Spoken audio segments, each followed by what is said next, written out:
19 July যি ভয়াৱহ প্ৰলয়ংকাৰী বান, সেই বানে ধুই থৈ যোৱা যিখন সপোনৰ ঘৰ কিছু মাত্ৰ আংশিক বানৰ প্ৰকোপৰ পৰা বাচিছিল। তাৰ পাছতে কালি ৰাতি যি আকৌ পুনৰ টিয়ক নৈ প্ৰলয়ংকাৰী বান, সেই টিয়ক নৈ প্ৰলয়ংকাৰী বানে পুনৰ টিয়কখনৰ এছোৱা অঞ্চল বুৰাই পেলালে। এই মুহূৰ্তত মই টিয়কৰ হাটখোলা অঞ্চলত উপস্থিত আছো। কিছু আমি দৃশ্যাংশ দেখুৱাম যে কেনেকৈ টিয়ক নৈ বাঢ়নী পানীয়ে এনেদৰে বাসগৃহ পুনৰ এককাল পৰ্যন্ত বুৰাই পেলাইছে আৰু জনজীৱন এক প্ৰকাৰ স্তব্ধ কৰি পেলাইছে, জনজীৱন ব্যাহত কৰি পেলাইছে।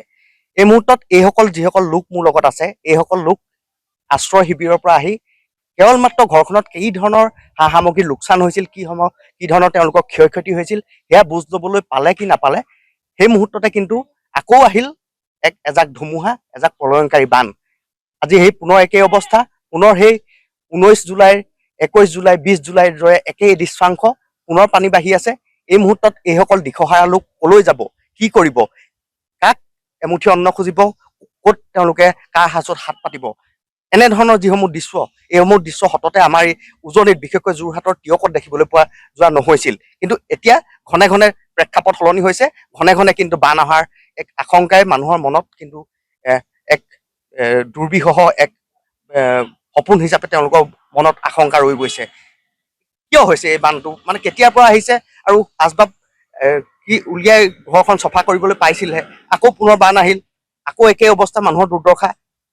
আপোনালোক যিহেতু আগৰ বানপানীটো দেখিছে, এই 19 জুলাই মানত যিটো বানপানী আহি গৈছিলে, সেইটোতে ৰাইজে মানে জীয়াতু ভুগিছিলে। এই তাৰপিছত এই মাত্ৰ 2 দিন বা 3 দিন পানী কমিছিলেহে। এতিয়া আকৌ চাবলৈ মানে এতিয়া দেখা গ'লে এতিয়া কাইলৈৰ পৰা আকৌ পানীটো সেই গতিতে আহি আছে যেন আমাৰ অনুভৱ হৈছে। মানে আকৌ ৰাতিলৈকে কি পৰ্যায়লৈ যায় আমিতো ক'ব পৰা নাই বৰ্তমানে, কিন্তু ৰাতিপুৱা আজি মানে বিৰাট মানে জোৰকে বাঢ়িছে পানীটো। সেইকাৰণে ৰাতিলৈকে কি হয় এইটো ক'ব পৰা নাযায়। আমি যিহেতু এইটো এটা পথত উপস্থিত আছো, ইয়াত বহু কেইঘৰ মানুহ আছে, প্ৰতি ঘৰ লোকৰে অৱস্থা এনেকুৱা। এই মানুহখিনি আশ্ৰয় ক'ত লৈ আছে? বৰ্তমানতো আজি বাগানে যিহেতু আশ্ৰয় শিবিৰ দিছে তেওঁলোকৰ নিজৰ ফালৰ পৰা, ইমান দিনে ধৰি লওক কেম্পতে আহিছিলেহে এওঁলোক, অহা বেছি দিন হোৱা নাই, আজি প্ৰায় 4-5 দিন মান হৈছিলে। ঘৰ চৰ চাফা কৰি আজৰি হৈছিলেহে, আকৌ আজি এইটো এনেকুৱাকে। আজি আকৌ বাগানলৈকে যাব লাগিব, ইয়াততো ওচৰততো আৰু তেনেকেতো কেম্প নাই। এই বাগানে যিহেতু তেওঁলোকৰ অস্থায়ী শিবিৰ এটা পাতি দিছে, তাতে যিহেতু আজি ৰাতিটো থকাৰ কাৰণে ব্যৱস্থা কৰি দিছে। আপোনাৰ ওচৰলৈ আহিছো, দেখিছো খুব দূৰৰ পৰা খোজকাঢ়ি আহি আছে। আপোনাৰ ঘৰত নিশ্চয় ডুবিছে। কি কেনেকুৱা ধৰণৰ সা সামগ্ৰী লোকচান হৈছে, যিহেতু ইটো বানপানীতকে এইটো বানপানী কেনেকুৱা, অলপ কম নে বেছি?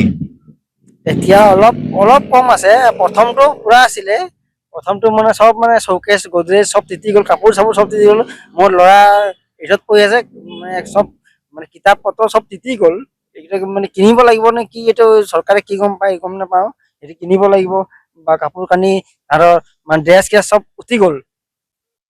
এতিয়া আৰু আমি ৰাস্তাতে কেম্প বনাই আছিলো, ৰাস্তাত মানে তিৰপাল পাৰি ইয়াত খানা চানা বনাই ইয়াত ৰাস্তাত আছো। মানে ৰাস্তাত পানী নাই হোৱা নাই, এই ৰাস্তাত আছিলো। আৰু আমাৰ বাগানত দিছিলে থাকিবলৈ জেগা, তাত বাগানত মানে মানুহ তাত থাকিবলৈ জেগাই নহ'লে, মানে ইমান মানুহ আছে মানে আমাৰ ইয়াত। সেইটো কাৰণে ৰাস্তাত মানে আমি আছিলো, তিৰপাল পাৰি ৰাস্তাতে বনাই ৰাস্তাতে মানে আছিলো এনেকেই। এতিয়া ঘৰত কিমান পানী?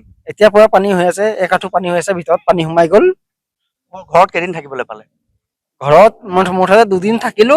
প্ৰথম যোনটো পানী আছিলে তেতিয়া পুৰা পানী আছিলে, 2 দিন সোমাইছিলো, শুকাইছিলে, আৰু এতিয়া বাহিৰতে নিশ্চয়কৈ চাওক, এইসকল লোকৰ দুৰ্দশা আচলতে কোনে বুজিব, কোনে এইসকল লোকৰ অন্তৰ মৰ্ম বেদনাখিনি উপলব্ধি কৰিব। 2 দিন মাত্ৰ 19 তাৰিখৰ পৰা 2 দিন মাত্ৰ তেওঁ ঘৰখনত চাফা কৰিবলৈ গৈ থাকিব পাৰিলে, তাৰপিছত পুনৰ একেই অৱস্থা, পুনৰ আকৌ এনেধৰণে জলবন্দী হৈ গৃহহীন হৈ ৰাস্তাত থাকিব লগা হৈছে, শিবিৰত থাকিব লগা হৈছে। মই বাইদেউ আপোনাৰ ওচৰলৈ আহিছো, কি ক'ব? কিনো কম, ঘৰখন গোটেইটো পানী বহি গ'লে।